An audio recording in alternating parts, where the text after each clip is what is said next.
Hello everyone, and welcome back to another episode of DC Character History. Now before I get into this video, I do want to let everyone know I have decided that every Wednesday is going to be one of these video drops. Recently I did put up 3 videos in a row. If you have not seen them, I will put links in the description below and the playlist itself so you can check them out. I only put 3 of them up in a row because I was super excited to start this series for myself, and I did want people to know who are on my channel and watch my content to know that I'm going to be doing these videos more often. So now that I do have a couple of the videos out already, every Wednesdays will be DC Character History episodes. So guys, if you have been liking the series and you do like my other videos, please make sure to like and subscribe for future content. Anyways, let's get into it.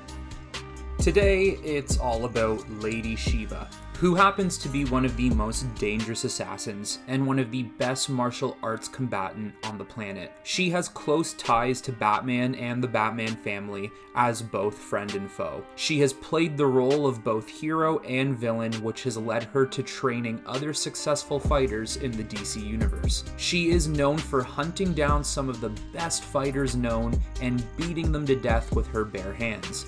Let's see who has been unlucky enough to come across her path. And like always, let's quickly go through some character data for Lady Shiva before we fully get into her story.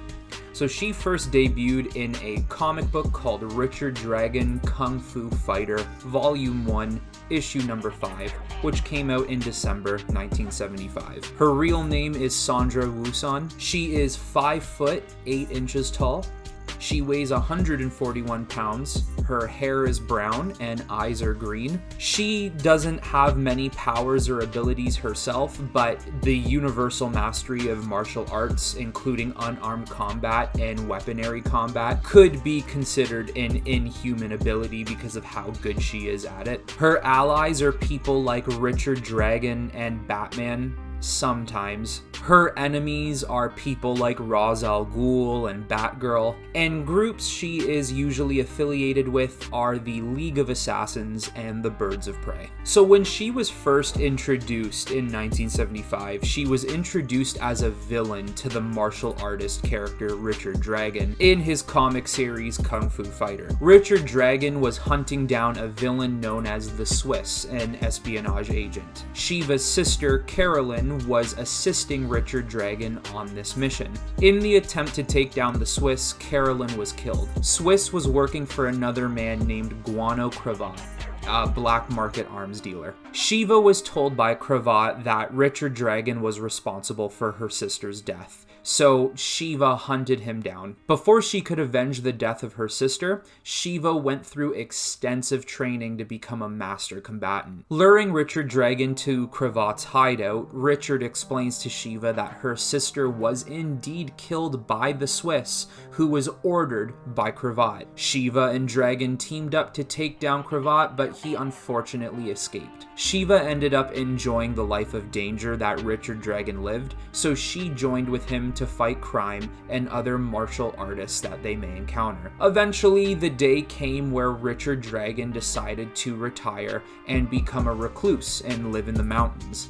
Lady Shiva, on the other hand, decided to perfect her skills and talents as a master combatant or assassin. She hired herself as a mercenary for very high prices, and fortunately for her, there were tons of people who wanted her services. So post-Crisis, which is after the 1985 comic series Crisis on Infinite Earths, this new continuity really fleshed out the character of Shiva, and it fleshed out some of the most important stories of her comic history, which are usually with the Bat family. So Shiva's origin story was changed. Sandra was her name, and her sister Carolyn lived in a small town in an unknown country. Sandra was raised to be a warrior so she could protect the village. As you know, one of Batman's arch enemies, Ra's al Ghul, he owned this small village. And to escape that way of life, Sandra and Carolyn left and eventually moved to Detroit. Because of their young age, talent, and skill and sisterly bond,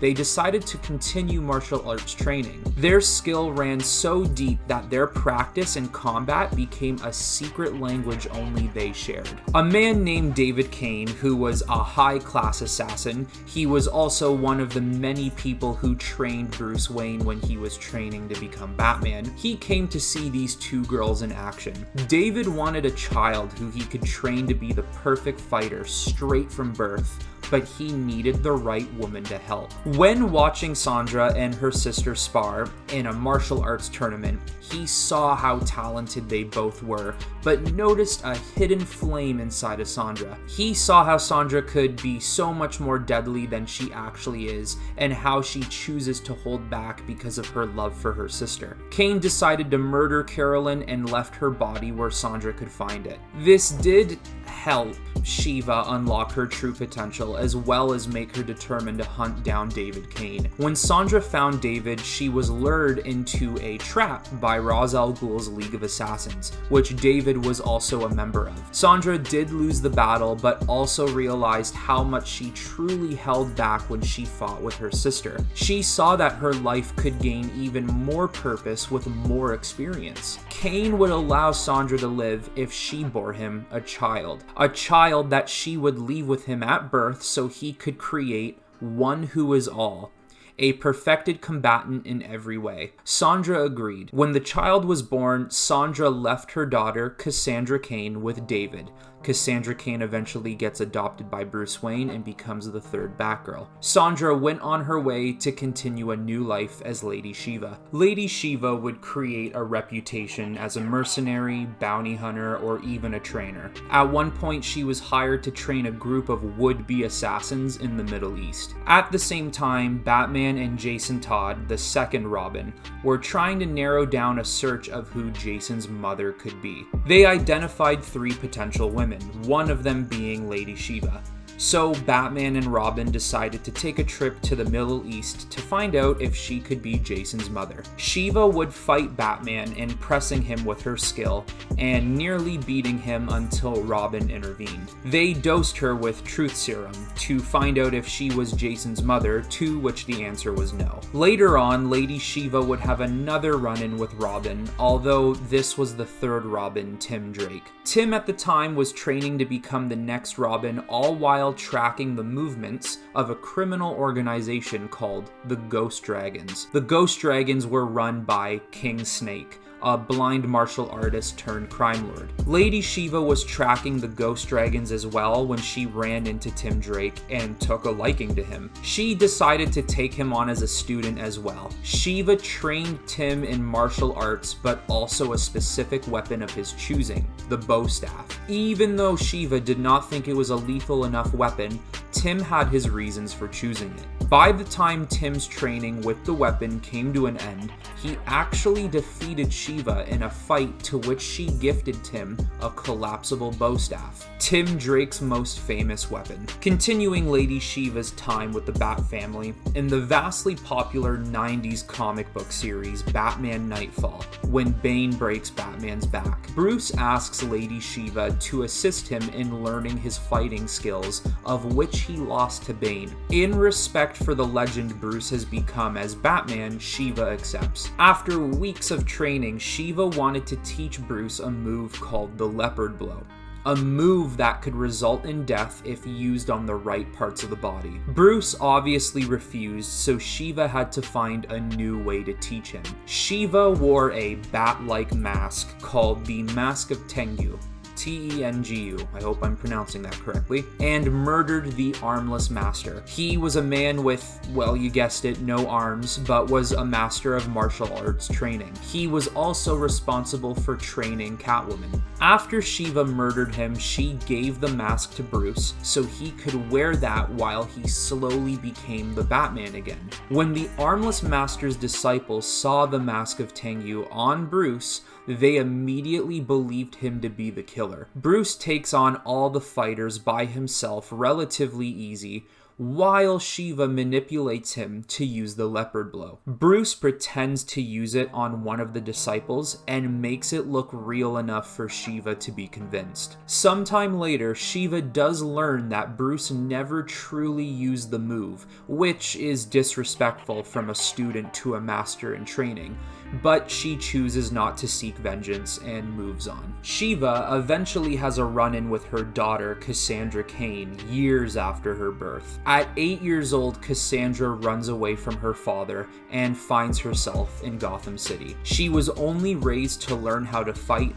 Her father never taught her how to read, speak, or write, so she traveled around as a mute. Batman sometime later comes across Cassandra and adopts her. Seeing promise in the girl, Batman and the ex-Batgirl, Barbara Gordon, give Cassandra the mantle of the new Batgirl. During her adventures, Cassandra as Batgirl caught the attention of Lady Shiva, who wanted to duel her own daughter. When they fought, Shiva defeated Cassandra with ease. Before this fight, Cassandra was given the ability to speak, read, and write from the power of a telepath. That hindered the only language she knew her entire life, which is body language. Shiva spares her daughter's life and makes a deal to retrain her natural talents for martial arts only if Cassandra agrees to fight her 1 year from then. 1 year later, her skills were back to its prime. Shiva and Cassandra fought at the Temple of the 12 Caesars. This is where Shiva landed a devastating blow on her own daughter and killed her. Noticing something was off, Shiva revived her daughter back to life by the power of the temple they were fighting in. Knowing that Cassandra did not give it her all, Shiva wanted a true fight, a rematch. And realizing that Shiva clearly has a death wish, finding combatants all over the world to see if anyone could truly defeat her, Cassandra decides to face her mother one last time. During the fight, Cassandra breaks the sword that Shiva was using, and gaining the upper hand, she eventually breaks Shiva's jaw in battle and defeats her, but refuses to kill her. After more time passes, Cassandra decides to seek out Shiva again for more answers about her heritage. She finds that Lady Shiva at this time is the sensei of the League of Assassins. During a fight with the League and others, Cassandra is killed in battle. Shiva decides to place Cassandra in the Lazarus pit to revive her. Shiva reveals to Cassandra that she agreed to give birth to her in hopes that the day would come where her own daughter would kill her. More families need to be like this. That's some true family love. In one last battle, Shiva and Cassandra fight to the death. Cassandra ends up breaking the neck of Shiva and leaving her paralyzed. Looking as if Cassandra was going to put her in the Lazarus pit, Lady Shiva asks Cassandra not to do so and to let her die. Cassandra impales Shiva's body on a hook, killing her and leaving her hanging over the Lazarus pit. If Cassandra's plan was for Shiva to be eventually resurrected, it is unclear, but Lady Shiva would indeed return 1 year later. In the 1 year later comic book series, which takes place 1 year later after what just happened, Shiva has apparently been resurrected by the Lazarus pit and has gone off to continue the life she has been living for years. She runs into Black Canary, who tries to get Shiva to change her lifestyle. Shiva was essentially trying to train a new Shiva for eventually when she passes, I would assume, and that happened to be Black Canary's daughter, Sin, trying to also get her daughter to come back to the light, you could say. Shiva and Black Canary agree to swap life experiences for a time.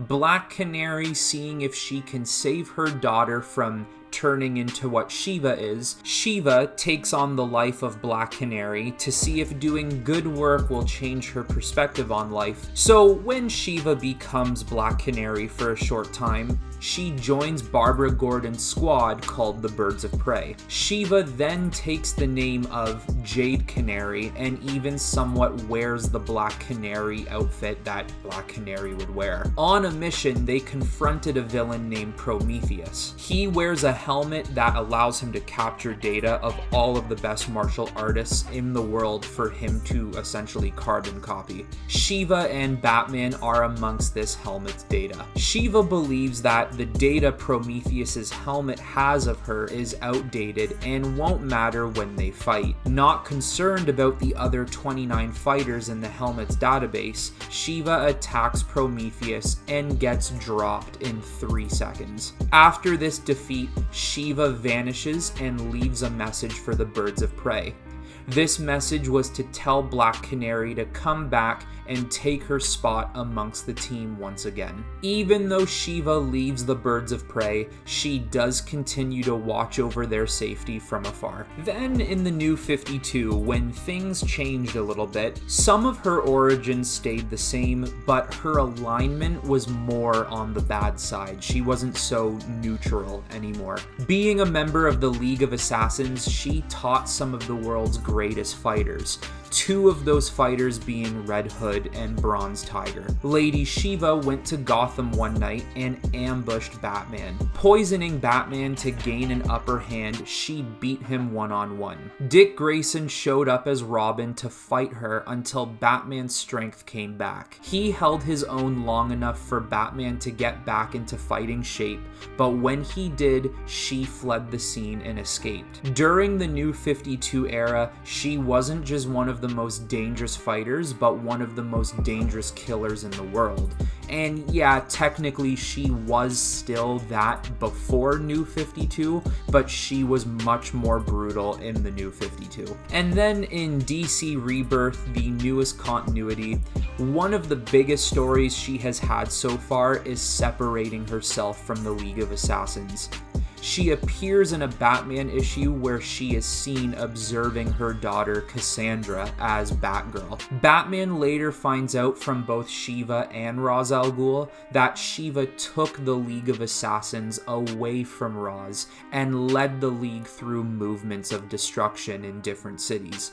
Very similar to what Ra's was doing in Batman Begins. During a battle between Cassandra and Shiva, Ra's al Ghul shoots Shiva with a rifle and kills her.